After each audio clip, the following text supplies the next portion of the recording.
Hello student, today we are discussing about a very important topic of class 12th biology, topic the female reproductive system.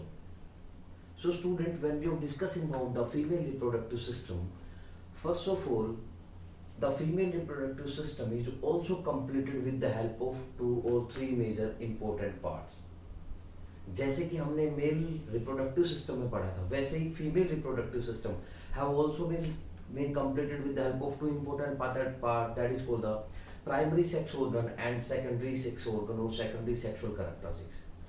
Same concept is work over there beta when we are discussing about the primary sex organ in case of female. When we are discussing about the primary sex organ in case of female, the structure is ovary. Ovary is the primary sex organ in case of female. And when we are discussing about the secondary sexual characteristics beta or secondary sexual organs or secondary sexual characteristics, then we are discussing again the 2 important part you know very well. One is the accessory duct beta and accessory gland. Secondary sexual characteristics में फिर वो 2 important part जैसे कि हमने male reproductive system में पढ़ा था, वैसे ही accessory duct and accessory gland. When we are discussing about that part accessory duct, then what are the tubes? They just carry the structure of female reproductive cell, means egg. And when we are discussing about the accessory gland, then what are the important hormone? They have play very important role in the production, in the maturation of the egg inside the ovary. Before we start the primary sex organ in case of female, एक basic concept है, बहुत से बच्चों के clear नहीं होता है वो कंसेप्ट, वो क्या होता है. First of all when we are discussing about the primary sex organ in case of female, आपको सबको पता है the word that is called the menstruation और menstrual cycle in case of female. ये जो menstruation है और menstrual cycle है बेटा, ये 28 days cyclic process होता है. 28 days cyclic process होता है in every month in case of female. और जो ये 28 डेज का साइक्लिक प्रोसेस होता है बेटा, इसको हम बोलते हैं मेंस्ट्रुअल साइकिल और मेंस्ट्रुएशन. तो जब हम ओवरी की बात करते हैं तो first of all the female have contain the 2 ovary. The ovary just situated and located lower part of the abdomen and near the kidney. 2 ovaries होती हैं, left hand side 1 ovary and the another ovaries right hand side. एक right side की तरफ ovary होती है, left side की तरफ ovary होती है. तो कई बार क्वेश्चन पूछा जाता है कि when we are discussing about the production of the egg, तो कौन सी ओवरी में एग का प्रोडक्शन होता है और क्यों होता है. तो पहले एक बेसिक कंसेप्ट क्लियर कर देता हूं बेटा, हमेशा ध्यान रखिए. जब हम रिप्रोडक्शन हम पढ़ते हैं इन केस ऑफ फीमेल, तो the female have contain the 2 ovary, और जो ओवरी में एग की प्रोडक्शन होती है बेटा, हमेशा ध्यान रखिए वो अल्टरनेट मंथ में के बिहाफ पे होती है. अल्टरनेट मंथ के बिहाफ का मतलब क्या हो गया, अगर राइट ओवरी में जन में राइट ओवरी अगर पार्टिसिपेट करेगी for the formation of egg, अगर जनवरी में राइट ओवरी में एग बनता है तो फरवरी में लेफ्ट हैंड साइड में एग बनेगा, ओवरी में एग बनेगा. फिर मार्च अप्रैल मई जून जुलाई alternatively right left right left right left, इस तरह से एग की प्रोडक्शन होती है. फिर दूसरा क्वेश्चन आता है कि ऐसा क्यों होता है, what is the utility, what is the use of that process. तो इसलिए होता है बेटा क्योंकि अगर एक ही ओवरी बार बार एग बनाती रहेगी तो कहीं ना कहीं वो ओवरी के अंदर का जो प्रोसेस होता है, जो स्ट्रक्चर्स होते हैं, जो ब्लड वेसल्स होते हैं, जो हार्मोन्स होते हैं, वो कहीं ना कहीं उस स्ट्रक्चर को वीक कर देंगे. और अगर वो स्ट्रक्चर वीक हो गए तो हो सकता है कि permanently the ovary have lose the ability to produce the egg. ऐसा भी हो सकता है कि आने वाले टाइम में वो ओवरी एग का ही प्रोडक्शन करना बंद कर दे. यही कंसेप्ट है कि फीमेल में एग अल्टरनेटिवली फॉर्म में बनते हैं. First thing. Second thing, when we are discussing about the primary sex organ, means when we are discussing about that part ovary, then ovary जो होता है जिसके अंदर एग की फॉर्मेशन होती है, ये 28 डेज का साइक्लिक प्रोसेस होता है। 28 डेज में एग ओवरी में प्रोड्यूस भी होता है, फिर वहां से एग मूव करके फ्लोपियन ट्यूब में आता है, फिर वहां से यूट्रस में आता है, then they are participate in the process of fertilization और they are not participate in the process of fertilisation.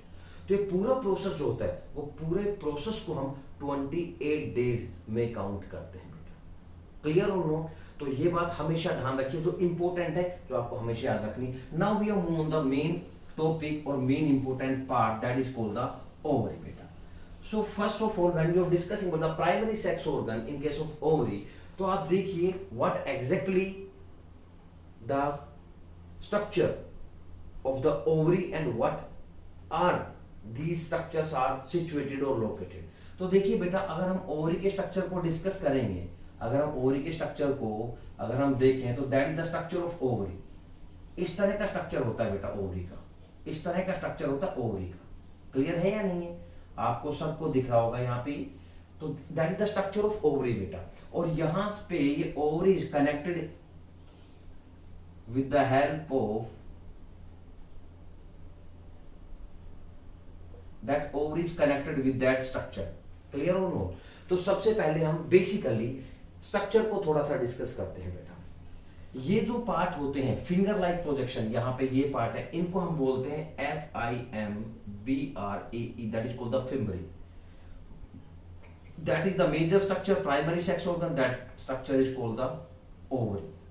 That part is called the infundibulum, that part is called the infundibulum, that part is called ampulla, and this part is called the isthmus। ये तो यहां तक के part हो गए when we are discussing about the structure of female reproductive organ। ये जो tube होती है, ये जो ट्यूब होती है यहां से यहां तक, that is called the oviduct और फिलोपियन ट्यूब।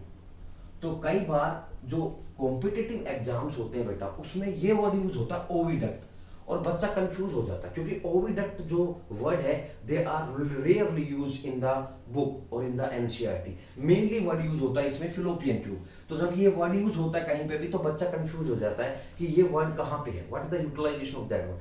हमेशा ध्यान रखिए बच्चे कि ओविडक्ट और फिलोपियन ट्यूब का मतलब एक ही होता है, that is a tube, they just carry the egg or they just also carry the sperm when the sperm is enter into the uterus। यहां पे ये जो पार्ट होता है बेटा, that part is called the uterus, that part is called the cervix and that part is called the vagina।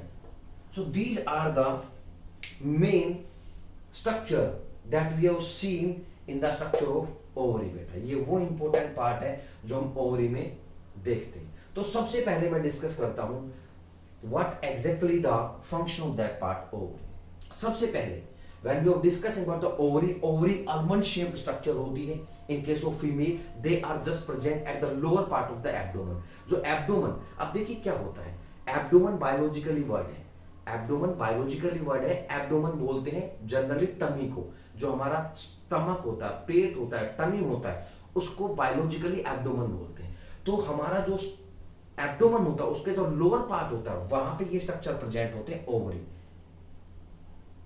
And that ovary is attached with the help of A structure that is called the बेटा ovarian ligament. यानी जो ovary होती है that is connected with the ovarian ligament. अब यहां पे बच्चे सोचते हैं कि यहां पे ओवरियन के साथ लिगामेंट वर्ड का मतलब क्या होता है। तो आपने क्लास 9th में पढ़ा था tendon and ligament, these are the two structure, tendon and ligament, bone to bone connection are called the ligament and bone to muscle connection are called the tendon। तो ये जो स्ट्रक्चर है और ये जो स्ट्रक्चर है, दोनों स्ट्रक्चर जो है that is connected with the help of bone। और कौन सी बोन के साथ कनेक्शन होता है बेटा इनका, that is called the pelvic bone, जिसको हिप बोन भी कहा जाता है। pelvic bone के साथ कनेक्ट होता है ओवरी, जो कनेक्ट करता है आगे infundibulum और फिम्बरी के साथ। That's why the word have been utilized over there, that is called the ovarian ligament। यानी बोन टू बोन कनेक्शन होता है। जो बोन होती है, किस बोन के साथ कनेक्ट होता है ओवरी, वो आपको याद रखना है, पेल्विक बोन के साथ ओवरी का कनेक्शन होता है। Next part when we discussing about important characteristics of ovary, तो अगर ओवरी के अंदर की बात करते हैं, then the ovary have contain the stroma and cortex, peripheral cortex, inner medulla. तो जो ओवरी होती है उनके अंदर एक फ्लूइड विस्कस मटेरियल होता है that is completely attached with the help of blood vessels. यानी ये जो ओवरी होता है बेटा, आप सिर्फ इतना समझिए कि जो ओवरी का स्ट्रक्चर होता है, ये जो स्ट्रक्चर होता है ये ब्लड वेसल्स के साथ कनेक्ट होता है, और जो ब्लड वेसल्स होती हैं उनका मेन फंक्शन होता है they have stimulate the structure of the ovary with the help of hormones. यानी अगर ब्लड का कनेक्शन ही नहीं होगा ओवरी के साथ तो हार्मोन्स तो काम ही नहीं करेंगे, क्योंकि आपको पता है हार्मोन का सिक्रेशन किस में होता है, विद इन द ब्लड। हमने बताया था दो तरह के वर्ड होते हैं, gland and hormone. Gland have contain the duct and hormones are ductless. So when we are discussing about the female reproductive hormone, तो मेनली ये ध्यान रखिए कि ये जो स्ट्रक्चर होते हैं डक्टलेस होते हैं। तो हार्मोन्स का मतलब होता है जो फीमेल रिप्रोडक्टिव हार्मोन्स होते हैं, example memory gland, example estrogen hormone, progesterone hormone, ये वो हार्मोन है जो फीमेल में मेनली प्रोड्यूस होते हैं, जो एग को मैच्योर करते हैं, हेल्प करते हैं प्रोडक्शन में। साथ में जो एंडोमेट्रियम लेयर होती है यानी यूट्रस जो होता है, इसकी इनर मेम्ब्रेन को भी मेंटेन करने का काम करते हैं। That is the main function of that part. और जब हम नेक्स्ट टॉपिक पढ़ेंगे hormones, function of hormones in case of female, तो हम इसको और डिटेल में बताएंगे। यहां पे सिर्फ हम स्ट्रक्चर को डिस्कस करेंगे बेटा। तो यहाँ पे ओवरी जो होता है ओवल शेप्ड स्ट्रक्चर होता है, स्ट्रोमा फ्लूइड मैट्रिक्स होता है, inside that stroma the egg are produce. और जो एग की फॉर्मेशन होती है ओवरी के अंदर, that how will take place with the help of follicles बेटा। अब यहाँ पे वर्ड आ गया फॉलिकल्स, तो बच्चे कंफ्यूज नहीं होना है। फॉलिकल्स एक वर्ड है, लैटिन वर्ड है, इसका मतलब होता है राउंडेड स्ट्रक्चर, यानी छोटे छोटे, बिल्कुल छोटे छोटे स्मॉल राउंडेड स्ट्रक्चर बनते हैं पहले, वो स्ट्रक्चर फिर मैच्योर होते हैं ओवरी के अंदर ही with the help of hormones, और फिर वो मैच्योर हो जाते हैं तो प्रॉपर एग की फॉर्मेशन कर लेते हैं। और जब एग मैच्योर हो जाता है then they have been enter into the fallopian tube. और ये प्रोसेस क्या है, ये हम जब कंप्लीट डिस्कस करेंगे प्रोसेस को, reproduction with the help of assisted duct and gland, then we will elaborate that part. अभी हम सिर्फ स्ट्रक्चर को डिस्कस करेंगे। Next is part is called the fimbriae. ये जो फिंगर लाइक प्रोजेक्शन होता है, देखिए अगर आप मेरे को देख पाए, तो देखिए इस तरह का स्ट्रक्चर होता है, इस तरह का स्ट्रक्चर होता है ओवरी का। देखिए ऐसा स्ट्रक्चर होता है। ये जो मेरे हाथ देख रहे हैं, ये जो हाथ के साथ में फिंगर्स है बेटा, इनको बोलते हैं फिम्बरी। और ये फिंगर्स होते हैं, इनके बीच में खाली जगह होती है, जैसे मेरे हाथ में देख रहे हैं यहाँ पे, और इसके अंदर ओवरी ऐसे फिट होती है। यानी ये ओवरी है, ये फिम्बरी है, और बेटा इसके साथ ऐसे फिट होती है। क्लियर है? और जो मेरा ये हाथ का ये स्ट्रक्चर देख रहे हैं, that is called the ovarian ligament. ध्यान दीजिए यहाँ पे, ये जो पार्ट है, देखिए स्ट्रक्चर कैसा होता है ओवरी का, इस तरह का स्ट्रक्चर होता है, that the structure of ovary. ये जो पार्ट है, ये जो बीच में ये स्ट्रक्चर देख रहे हैं, दैट इज कॉल्ड द बेटा फिलोपियन ट्यूब। ये फिलोपियन ट्यूब होती है। यहाँ पे ये जो पार्ट होता है, that part is attach over the structure of ovary. Ovary के साथ अटैच होता है, टाइटली बाउंड होता है। और ये जो पार्ट आप देख रहे हैं, that is called the ovarian ligament. ये लिगामेंट होता है जो किसके साथ कनेक्ट होता है, पेल्विक बोन के साथ कनेक्ट होता है, हिप बोन के साथ कनेक्ट होता है। तो होता क्या है, when we are discussing about the structure of that part, तो फिम्बरी फिंगर लाइक प्रोजेक्शन होती है जो ओवरी को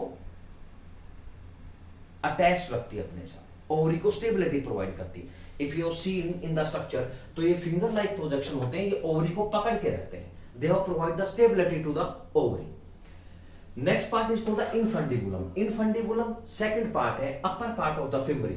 ये पार्ट जो होता है, ये क्या होता है, यहां से जब एग मैच्योर होता है और जब एग फिलोपियन ट्यूब में एंटर करता है, तो इनफंडिबुलम वो स्ट्रक्चर है जो एग को कैरी करता है, यानी egg is carried with the help of infundibulum. जब इनफंडिबुलम में एग एंटर करता है, then that egg is enter into the ampulla isthmus junction. अब ये एम्पुला इस्थमस जंक्शन क्या है, ये समझना है आपको। एम्पुला इस्थमस जंक्शन जो होता है, ये वो स्ट्रक्चर है, वो पार्ट है ओवरी के अंदर, फ्लोपियन ट्यूब के अंदर, रिप्रोडक्टिव सिस्टम के अंदर, जहां पे एग 2 से 5 दिन तक स्टेगनेंट रहता है, रुक जाता है। ये बहुत बच्चों में कंफ्यूजन होता है। मैं जनरली कई बार बच्चों से पूछता हूं कि बेटा जो एग है उसको तो बायोलॉजी में नॉन मोटाइल लिखा हुआ है, बच्चे कहते हैं हाँ सर नॉन मोटाइल लिखा हुआ है। फिर मैं बच्चों से पूछता हूं तो लेकिन ये एग तो मूवमेंट कर रहा है, देखो यहां से यहां आया, यहां से यहां आएगा, यहां से यूट्रस तक आएगा, तो ये मूवमेंट भी कर रहा है। तो ये कैसे हुआ? आप कह रहे हो नॉन मोटाइल है, वैसे मूवमेंट कर रहा है। आपको पता ही जब एग डीनेचर होता है तो यूट्रस में आ जाता है, तो मूवमेंट कैसे करता है? अगर यहाँ पे ये नॉन मोटाइल है तो मूवमेंट कैसे हो पा रहा है इसमें? तो नॉन मोटाइल इसलिए कहा जाता है बेटा एग को, क्योंकि एग जो होता है वो एम्पुला इस्थमस में आके यहाँ पे रुक जाता है। यहाँ से वो प्रेशर की वजह से with the help of infundibulum, इसमें फिंगर लाइक प्रोजेक्शन होते हैं, ये इसको प्रेशर से धकेलते हैं और ये यहाँ पे आ जाता है एम्पुला इस्थमस जंक्शन पे, यहाँ पे आके रुक जाता है। 2 से 5 दिन तक यहाँ पे रुका रहता है। और 2 से 5 दिन जो होता है वो फीमेल में exactly that is called the ovulatory phase, यानी वो 2 से 5 दिन फीमेल में वो डेज होते हैं कि इन दैट पर्टिकुलर डे 2 से 5 दिन अगर स्पर्म इंटरेक्ट करेगा एग के साथ, यानी यहां पे ये एग है, अगर इन 2 से 5 दिन में 2 to 5 डे अगर स्पर्म इंटरेक्ट करेगा एग के साथ तो फर्टिलाइजेशन होगा। लेकिन अगर वो इंटरेक्ट नहीं करेगा एग के साथ then the egg is move toward that part, यानी एग का डिग्रेडेशन स्टार्ट होना शुरू हो जाता है, यानी एग डेथ फेज की तरफ मूव कर जाता है। और उस कंडीशन में अगर स्पर्म आएगा भी और इसके साथ इंटरेक्ट करेगा भी तो भी फर्टिलाइजेशन नहीं होगा, क्योंकि उस समय 5 दिन के बाद 2 से 5 दिन का पीरियड होता है, क्योंकि बायोलॉजी में ये एक्यूरेट नहीं है। हम कहते हैं 28 डेज का साइक्लिक प्रोसेस होता है फीमेल में, लेकिन बेटा 28 डेज भी हो जाता है, कई बार 30 डेज भी होते हैं, कई बार 2 मंथ भी हो जाते हैं। That how the hormonal imbalance and the disease that how been caused by the female. जैसे किसी को तब थायराइड होता है, किसी को डायबिटीज होती है, तो जो हार्मोन्स होते हैं वो इम्बैलेंस हो जाते हैं, तो उनमें पीरियड्स जो होते हैं जिनको भी हम मेंस्ट्रुअल साइकिल कहते हैं वो भी इम्बैलेंस हो जाती है। It's not a big deal. So जब यहाँ पे एग 5 दिन 2 से 5 दिन रुकेगा, उस कंडीशन में they are participate in the process, तो they are the fertilization process have been take place. और अगर वो नहीं करेगा तो एग यहाँ से यूट्रस में आएगा और यूट्रस में आने के बाद egg completely denatured and the bleeding process have been take place, that is called the menstruation. जब यहाँ पे आएगा तो ये जो पार्ट होता है that is called the fallopian tube. अभी फिलोपियन ट्यूब का काम क्या होता है? 2 काम होते हैं फिलोपियन ट्यूब का। एक तो एग और स्पर्म को कैरी करता है, तो 2 तरह से वो एग को कैरी करती है। अगर बेटा यहाँ पे एग स्पर्म के साथ फ्यूज हो जाता है तो फर्टिलाइजेशन प्रोसेस हो जाता है। फर्टिलाइजेशन प्रोसेस हो गया तो जाइगोट बनेगा, उसके बाद एम्ब्रियो बनेगा, और उसके बाद एम्ब्रियो बनने के बाद एम्ब्रियो जब बनेगा तो यूट्रस में जाके इम्प्लांट हो जाएगा, यानी अटैच हो जाएगा। And next process for 9 month that's called the formation of foetus have been take place. लेकिन अगर ध्यान देना यहाँ पे, लेकिन अगर ये फर्टिलाइजेशन में पार्टिसिपेट नहीं करता है, यानी स्पर्म इंटरेक्ट नहीं करता है, तो ये एग मूव करेगा, यूट्रस में आएगा, और यूट्रस में आके क्या होगा? डीनेचर हो जाएगा। और डीनेचर होगा तो जब एग टूटता है तो the bleeding process have been take place and that is called the menstrual cycle. Clear और no?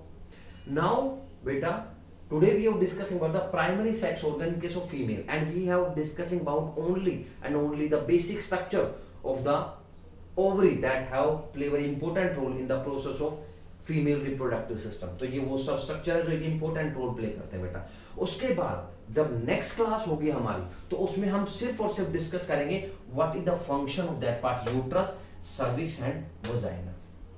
So all the student read it very carefully, learn it very carefully, and in the next lecture we are discussing about the next part of the female reproductive system, that is called the beta uterus. Thank you so much.